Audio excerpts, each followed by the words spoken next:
A surveillance chopper slices through the dry heat of the Arizona sky, avoiding the airspace over Pima County, where Nancy Guthrie vanished. Instead, it circles a desolate patch of badlands in the next county over, a place where the pavement dies and the wilderness takes over, carrying a high-tech tracking receiver. The machine is hunting for the rhythmic pulse of Nancy's pacemaker, the life-sustaining computer embedded in her chest that broadcasts a continuous signal. That device screams existence even when the victim has been silenced, and the authorities were not scanning the dunes at random because they had precise targeting data. They were following digital breadcrumbs, specific triangulation points pinged from a cell phone that connected to local towers on the very night Nancy was taken. The electronic trail pointed a finger at a specific coordinate, and the mission orders were blunt about using the frequency scanner to sweep that exact zone. Their objective was to locate a corpse, not a survivor, because 30 days have passed since the 84-year-old matriarch was abducted from her residence at 1:47 in the morning marks exactly 1 month since a masked intruder stood on her doorstep, clutching a pistol and a tactical backpack.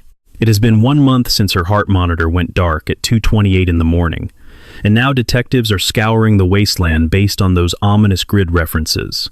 Because after 30 days of silence, the warm glow of hope is slowly extinguished by the cold calculus of probability. Before we dissect the meaning of those coordinates, and why detectives are convinced this is the final resting place, before we analyze what the signal interception technology reveals, and why the cellular data is the smoking gun, before we explore the grim transition from a rescue mission to a recovery operation, make sure to subscribe to Crime Uncovered and enable your notifications. We investigate the breaking twists in cold cases and unresolved mysteries, scrutinizing the timeline and following the forensic evidence wherever it leads. Every nuance is critical, and each fragment of proof whispers a hidden chapter of the larger narrative. Every digital shadow exposes a truth about the crime. So if you want to comprehend how a case evolves from day 1 to day 30 and how tech hunts targets in the desert, if you want to understand how cellular pings construct a virtual map of a suspect's journey through the darkness, smash that like button right now and tell us in the comments what you believe these coordinates signify, because grasping the pivot from a massive public canvas to a surgical strike based on data is vital to predicting the endgame of this tragedy. Now allow me to walk you through the covert maneuvers that the lead investigators are keeping out of the press briefings. Ashley Banfield was the first to expose this angle exclusively on her program, Drop Dead Serious. She interviewed a confidential source deep inside the Nancy Guthrie investigation, an insider with clearance to view the tactical specifics. This individual knows exactly which sorties were flown and the reasoning behind them, and they disclosed a piece of intelligence that shifts the entire narrative. The Pima County Sheriff's Department quietly recruited an ally agency from a jurisdiction across the border to assist with a specialized task. They orchestrated a clandestine operation, supplying the necessary hardware and issuing very precise directives to the team. The orders were to take the electronic tracking unit out to a specific grid in the Badlands and scan the area defined by the cellular data. The mandate was to scour that zone for a corpse, not for a living woman awaiting salvation, but for human remains. The terminology is telling because when police instruct a team to hunt for a cadaver instead of a survivor, it exposes their internal psychological shift 30 days into the nightmare. This tactical sweep was executed several days in the past. It occurred before the media broke the news, and while the public eye was fixed on the main search, a shadow operation was underway miles away. The assisting unit deployed the frequency scanner deep into the unforgiving wilderness.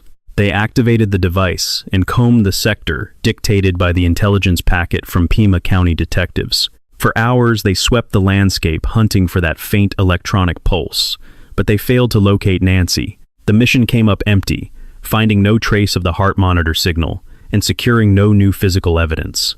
Yet the mere existence of this operation reveals a crucial truth about the state of the inquiry 30 days after the disappearance. It proves that the investigators are working from concrete, actionable intelligence. The data is compelling enough to warrant sending advanced technology into a foreign jurisdiction to check a very specific spot. It confirms that the case has split into dual tracks, with one team still hoping to find a living victim against the odds. Meanwhile, the second track is proceeding with the grim assumption that they are on a recovery mission for the dead. It suggests that after 30 days, the harsh reality of statistics is forcing the authorities to face the outcome they dreaded most. Allow me to break down the mechanics of the tracking receiver and why the cellular triangulation is the key to decoding this operation.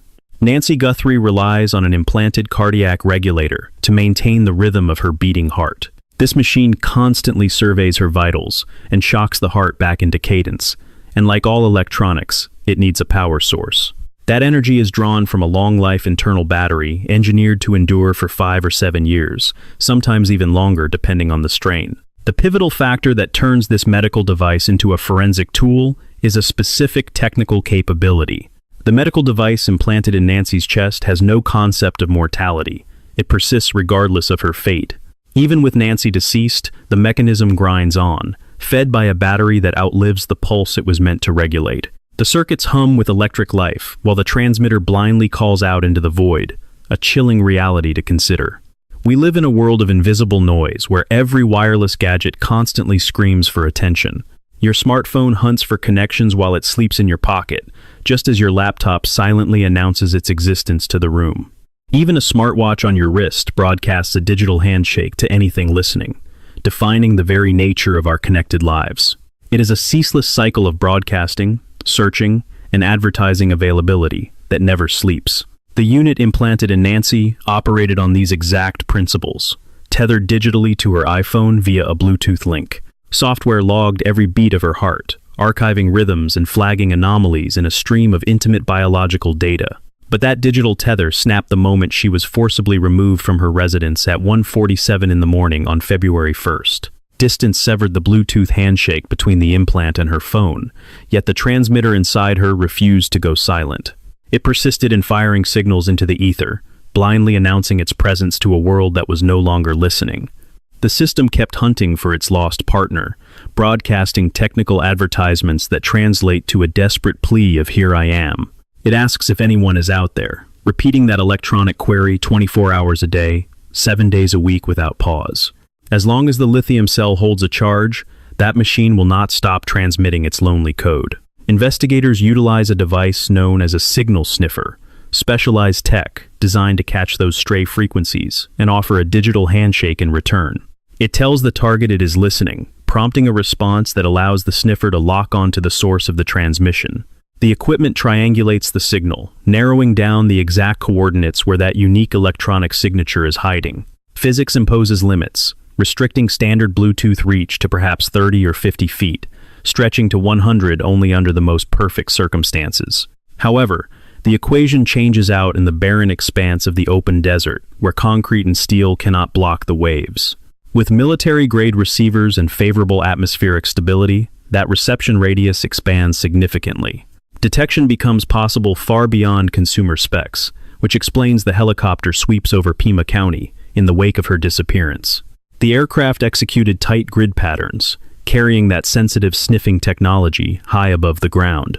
They scanned thousands of acres of desolate wilderness, hunting for the faint electronic pulse of Nancy's pacemaker. Despite covering massive swathes of land, the sensors stayed silent until a critical development shifted the entire investigation. Just 24 hours after the public learned about the desert scans, authorities abruptly redeployed their assets to a neighboring jurisdiction. This was no random sweep. They were zeroing in on a precise target defined by hard cell tower telemetry. To understand the breakthrough, you must understand that every mobile device maintains a constant dialogue with the network infrastructure.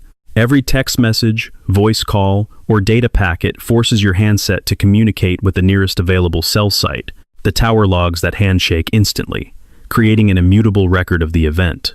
It captures the device ID, the specific antenna sector, signal strength, and the exact timestamps of the transmission. Carriers retain this massive archive for billing and network health, unknowingly building a surveillance database.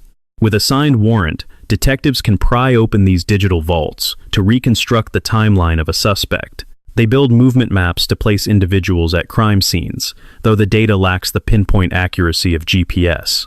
Instead of specific addresses, the towers paint broad geographical sectors, where a device must have been located to establish a connection. For instance, if a target device pings Tower A at 2:15 in the morning, a radius is established. Investigators can place that phone within a specific range of 1 or 2 miles, contingent on the terrain and hardware specs. When that same device hits Tower B at 2:30 in the morning, a vector of movement emerges. The jump between coverage zones in 15 minutes reveals the path taken, the direction of travel, and the speed of the suspect. If the signal suddenly vanishes from the network logs, it implies the device was powered down manually. Alternatively, the battery may have failed, or the user entered a complete dead zone. This data synthesizes into actionable intelligence, generating coordinates that betray where a person went after fleeing the scene. This digital triangulation is the cornerstone of the current investigation. The electronic footprints prove a device traveled from Nancy's neighborhood toward a remote sector in the next county during the critical abduction window. The owner of that phone remains a mystery, as the source must protect the integrity of the ongoing operation. We cannot risk compromising an active investigation by publicly disclosing whose communications are currently under analysis. The identity of the neighboring county remains classified, preventing us from narrowing the public search grid because that intelligence is still under seal.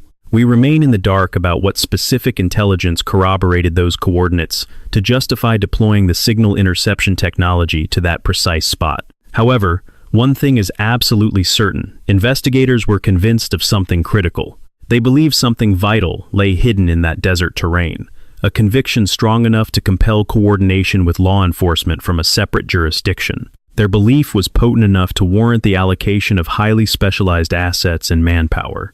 It was strong enough to shift the mission parameters explicitly toward body recovery rather than a rescue operation for Nancy, leading them directly to those coordinates. They activated the technology and found nothing, a result that opens the door to several unsettling possibilities. Either the intelligence was incomplete, the search perimeter needs to be expanded beyond the initial radius, or Nancy is simply not located there.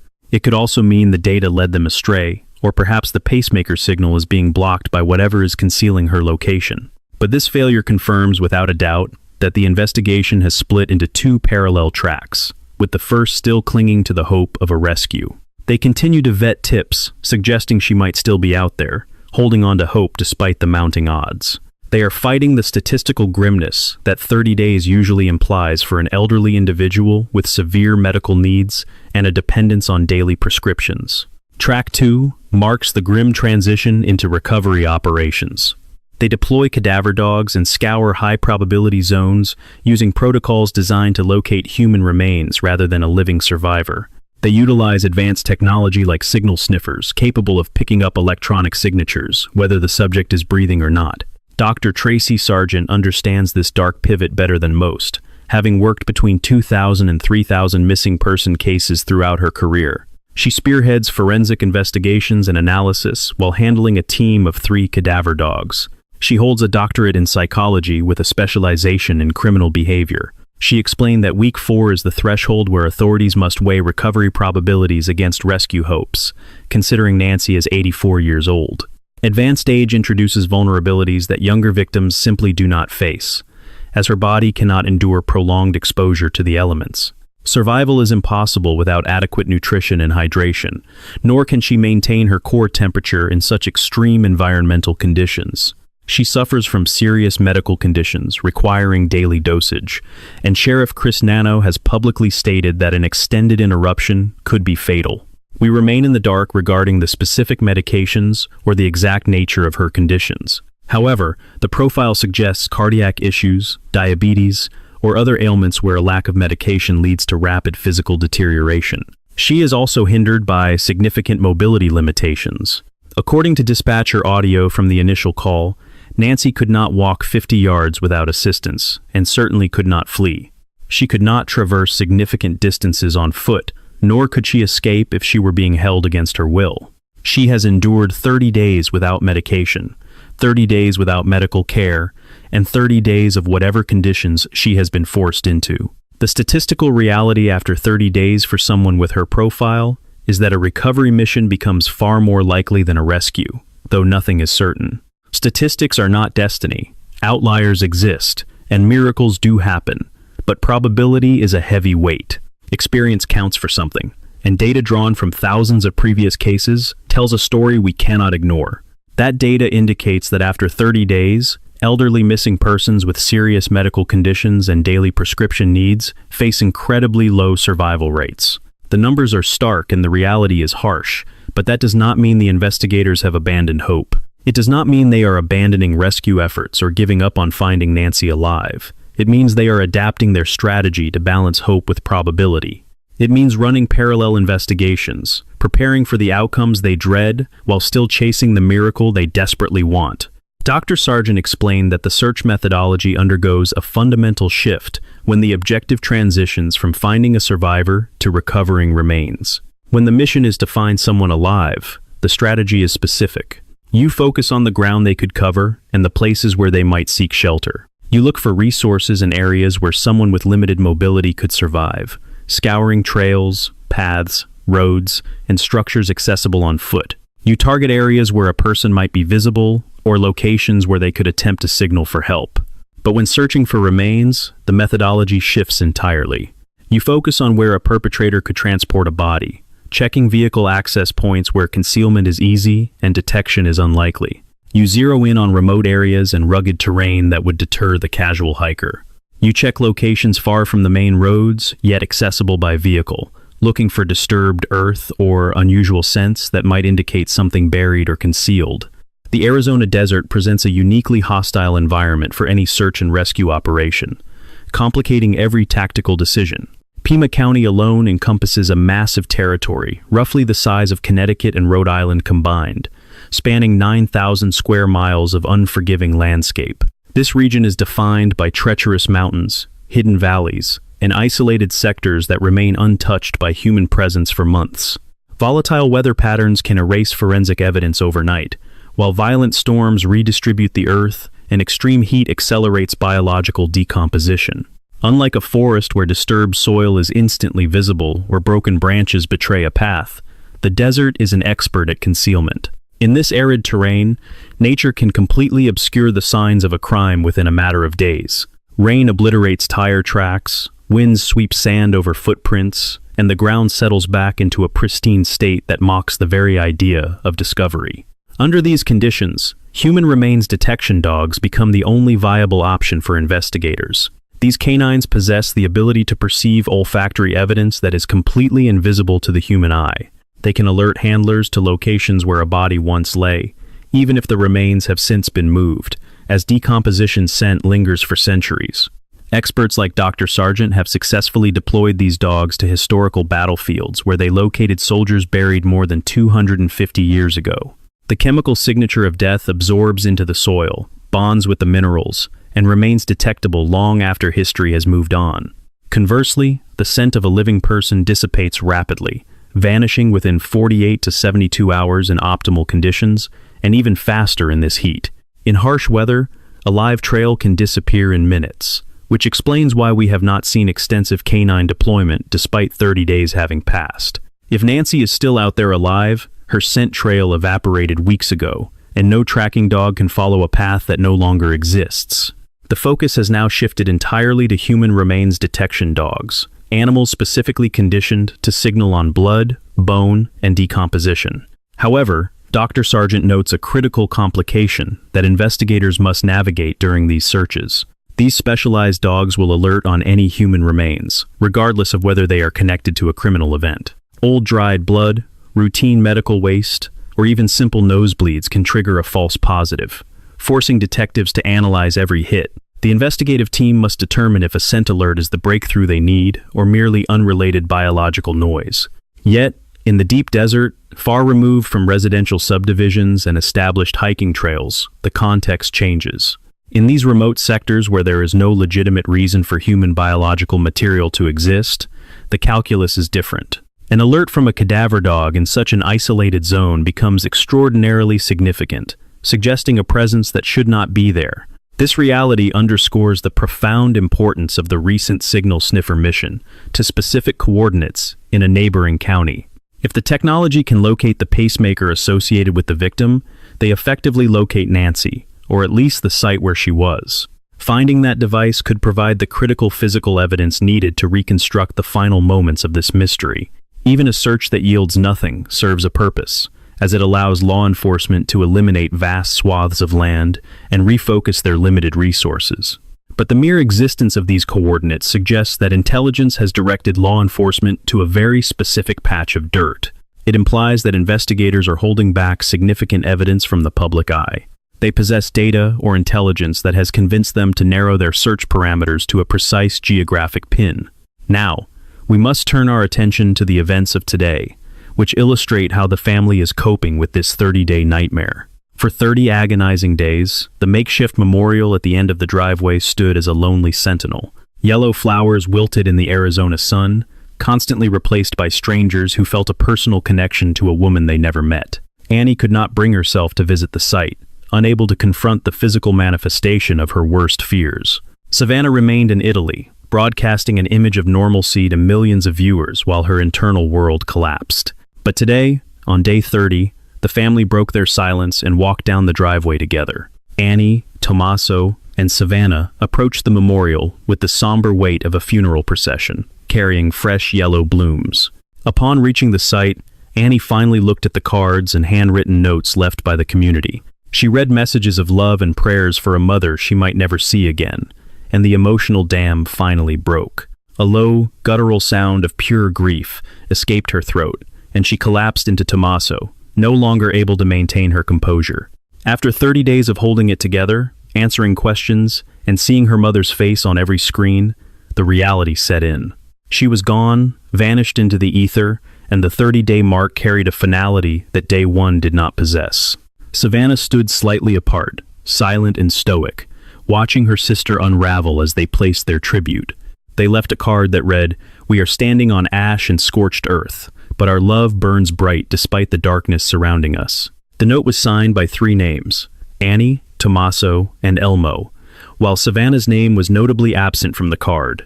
It is not a question of diminishing love. It is simply that grief constructs impenetrable fortresses. Survival demands that strict emotional borders be drawn.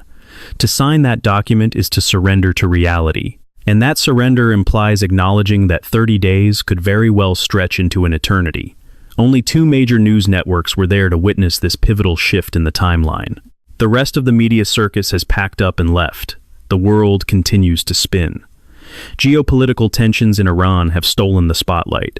Yet, Savannah sent her message out into the digital void regardless. She implored the public to maintain their faith and to keep holding on to hope alongside the family. Even as detectives scour the wasteland with grid coordinates searching for human remains, and as the 30-day mark separates optimism from cold statistical probability, she asks for belief because they have no other choice. Allow me to walk you through the seismic shift in investigative strategy, now that we have crossed the 1-month threshold.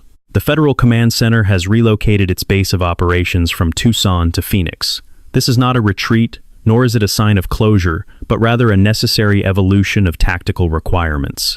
The initial 30-day window demanded an overwhelming physical force sweeping the terrain. It required search parties and the intricate synchronization of local deputies and federal assets. It needed a show of force to prove the dedication to locating Nancy. However, that chapter has closed. The tangible scouring of probable sites is finished. The emergency reaction has transitioned into a cold, systematic dissection of the evidence. Such forensic scrutiny is better suited for Phoenix, where the Bureau possesses established networks and state-of-the-art laboratories.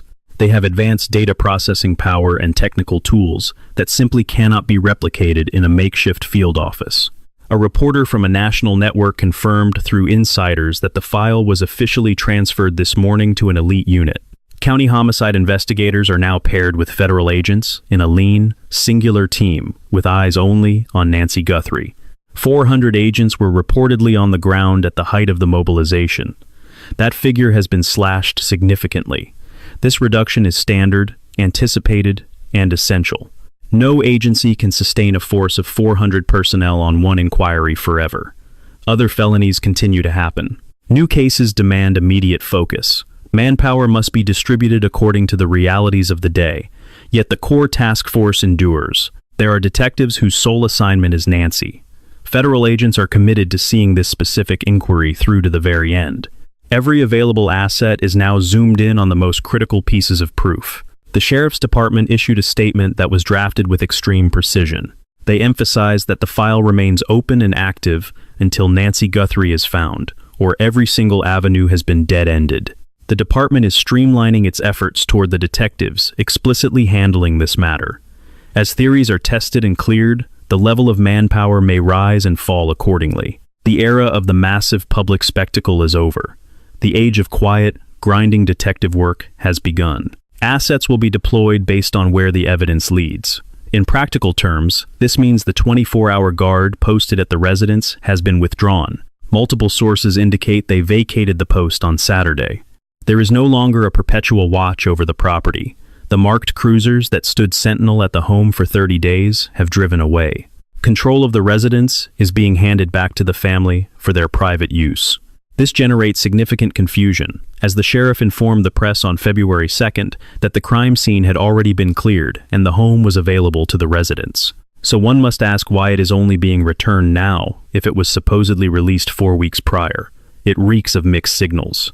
It highlights a breakdown in communication and ambiguity regarding whether clearing a scene implies access or merely the completion of forensic processing. Regardless, the tangible result is that the police cordon around the home has been dissolved.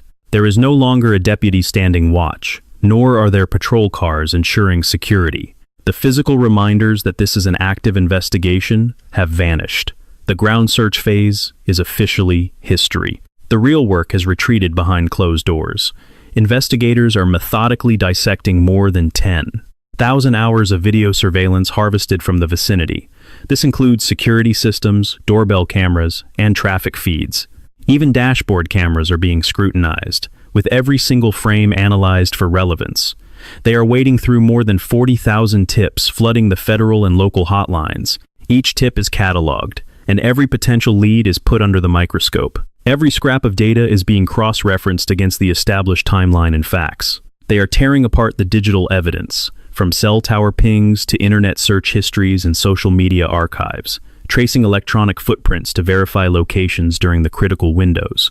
They are utilizing advanced genetic genealogy to identify the DNA recovered from a glove discovered roughly 2 miles from the residence. This is the same glove that bears a striking visual resemblance to the ones worn by the masked figure captured on the doorbell video. It held male genetic material that does not correspond to anyone in Nancy's inner circle. This is the precise point where a case breaks open. It does not happen with cinematic flair on live television.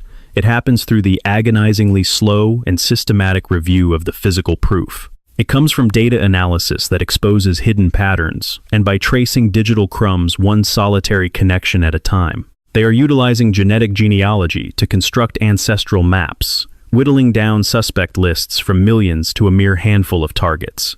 The timeline of events in the Idaho homicides serves as the perfect blueprint for understanding this investigative pacing. Brian Koberger was not apprehended during the chaotic initial sweep or while boots were on the ground, but 6 weeks later, in the silence. It happened in the quiet moments when analysts linked DNA evidence to genealogy databases, tracing a specific lineage down to one individual. We are witnessing that identical process unfold here, driven by the faith that methodical science will unearth the truth. It was February 13th, exactly 12 days after Nancy vanished into the void. Luke Daly was navigating his route home when he realized the sheriff units were not on random patrol, but deliberately hunting him. 2 cruisers tracked his every move until he pulled into a parking lot, assuming they just wanted to pass. They did not pass. They swarmed him, ordering him out of the vehicle and slamming the cuffs on him. There were no rights read and no explanations given, only the cold reality of immediate detention. Luke watched through the glass as federal agents and tactical teams surrounded his silver SUV, photographing it from every angle. When he demanded to know what this was about, he was met with total silence. They told him investigators would speak to him later, emphasizing he was merely detained rather than under formal arrest. It is that terrifying legal gray zone, where you are stripped of your freedom but not yet charged with a crime. Luke sat in the cruiser for hours, watching them load his vehicle onto a flatbed and haul it away for processing.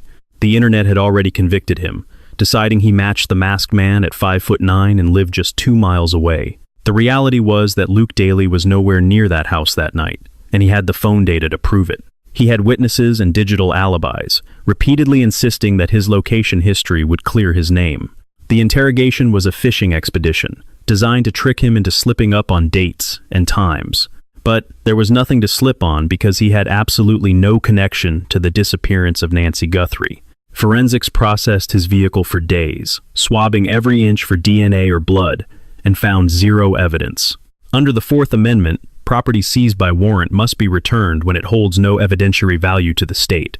The return of his car was a scientific and legal admission that nothing connected Luke Daly to this case. But a confusing discrepancy has emerged regarding the other vehicle seized in this investigation. Annie Guthrie was publicly cleared on February 16th, and the sheriff explicitly stated she is not a suspect. Yet, her car has not been returned, while the man who was detained and suspected got his back within weeks. The cleared individual is still deprived of her property because the sheriff claims it remains part of the investigation. What does it imply when the owner is innocent, but her vehicle is still held as active evidence? We can only speculate, but that unexplained contradiction has lingered for 30 days. His mother, Mary Chapman Daly, gave her first interview this week, describing the moment the FBI raided her home. She spent 6 hours detained in a tactical vehicle outside while agents methodically tore apart every room. The agents breached locked doors with force, never asking for keys or waiting for cooperation. At first, she had no idea this was about Luke. She assumed they were searching for Nancy. She believed it was a general search of the area, unaware that her son was the primary target. They offered minimal information, stating only that they had a warrant related to the Nancy Guthrie investigation. Both mother and son emphasized their desperate desire to see Nancy found safe. They want this mystery solved, and they want the predator who took Nancy to be held accountable. But Luke admitted he does not trust the Bureau, fearing that he might be framed while sitting in that police car. He worried that the pressure to close a high-profile case could lead to a wrongful accusation, just to satisfy the public. That fear is rational, considering how the online mob targeted him based on nothing more than his physical build. Now, we need to discuss a revelation that changes the entire narrative. A detail regarding the doorbell footage has fundamentally altered how we view this crime. Law enforcement sources confirmed that the masked man appeared on camera on 2 different days, not just one. He was there at 1:47 in the morning on February 1st, as well as on a prior, undisclosed date. The predator was casing the property days in advance, observing his target and planning his attack. This was not a random act of violence, nor was it the impulsive strike of an opportunist who saw a chance and took it. We are looking at targeted stalking, reconnaissance, and cold calculation spread over several days. Dr. Tracy Sargent noted that this discovery completely rewrites the psychological profile of the perpetrator. It alters the entire theory regarding where Nancy might be located at this very moment, and it changes the assessment of who this predator is and how he operates. An individual who scouts a target repeatedly demonstrates organization, patience, and strategy. It suggests a subject who felt entirely comfortable maneuvering within that specific territory. A person who understood they could walk up to a property, stand directly before a surveillance lens, and not raise a single alarm because their presence appeared mundane or easily explained. This stalker knew Nancy lived alone and understood her physical limitations. He tracked the visitation schedules of her family, and he pinpointed the precise windows when she would be most defenseless. He possessed enough intimate knowledge of her daily patterns to orchestrate an operation with the highest probability of success. The evidence placing him at the scene on 2 separate dates confirms he invested time and engaged in meticulous planning. He conducted multiple surveillance runs to harvest intelligence, observing enough to bypass security systems and exploit routine vulnerabilities. That degree of preparation points to a local insider, someone with an intimate familiarity of the terrain, a comfort in the Catalina foothills that allowed him to operate without sparking suspicion among neighbors, which aligns perfectly with the behavioral and geographic profiling principles explained by Dr. Sargent. Statistics show that most criminals do not commute hours away repeatedly just to case a potential target. The logistical investment becomes too heavy. The danger of detection multiplies with every single return trip. Predators hunt in their own backyards, in zones where they have a legitimate excuse to exist, places where their face is just part of the background noise, preventing anyone from questioning their presence. The 2-day surveillance discovery bolsters the theory that Nancy's abductor likely resides or is employed within a tight radius of her home, likely within the immediate Catalina Foothills district or the bordering communities, navigating the streets with absolute confidence. possessing a routine justification for being there that acts as a cover for his reconnaissance, perhaps someone who works the beat, a service provider, a courier dropping off parcels, or a tradesman performing repairs who has legitimate commercial access, making his vehicle a common sight and his movements invisible. That is the chilling profile constructing itself from the 2-day surveillance evidence. Local, familiar, and comfortable. An individual who fades so seamlessly into the suburban landscape that even a digital recording fails to trigger immediate recognition. Now, let us turn our attention to the security footage captured 2.5 miles away, which has spawned a fog of contradictory narratives. On Friday, February 27th, residents living 2.5 miles from the victim's home spotted a vehicle on their security feed at 2:36 a.m. That is exactly 8 minutes after Nancy's pacemaker ceased transmission at 2:28 a.m.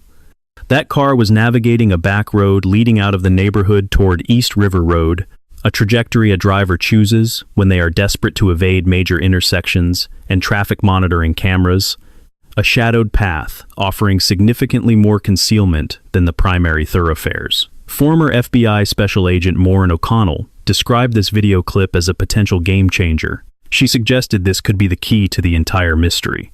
In the grainy darkness, the vehicle appeared to resemble a Kia Soul. It represents a possible escape route, a potential suspect vehicle, perhaps the fracture this case needs. However, TMZ later cited an FBI insider claiming the lead was dead, irrelevant, unconnected, definitely not the suspect vehicle. Yet, Michael Ruiz from Fox News reported on Monday that detectives are reportedly still scrutinizing that specific camera file. They are still dissecting the frames, still debating whether a link exists. So which narrative is the truth? Is it critical evidence or a dead end? We remain in the dark. 4 days have elapsed with 0 official statements, no vehicle descriptions released, and no call for information regarding Kia Souls. Consider the investigation into the Idaho homicides, where authorities circulated images of a white Hyundai Elantra within weeks and implored the community to help locate that machine. That specific public plea led straight to the identification of Brian Kohberger's sedan. That became the break that solved the case. If that camera recording from 2.5 miles away truly showed the suspect vehicle fleeing the scene, we would anticipate a similar strategy. We would see a detailed description of the car, a request for witnesses, and a nationwide alert. The absence of such an alert implies either the vehicle is innocent or detectives are tracking it in silence to avoid tipping their hand. Keep a close watch on this development. If that footage holds the answer, if that machine is tied to Nancy vanishing, the truth will eventually surface when the handcuffs go on or when the investigation concludes and the files are unsealed. The pacemaker is still broadcasting. Right now, at this very second, as you watch this, Nancy's device is pulsing out digital signals, desperate electronic heartbeats asking, "I am here. Where are you?" Hidden somewhere in the vast Arizona wasteland, buried in a structure or concealed within a vehicle, that digital heartbeat persists. For 30 consecutive days, the transmission has continued, representing 30 days of electronic breadcrumbs just waiting to be uncovered.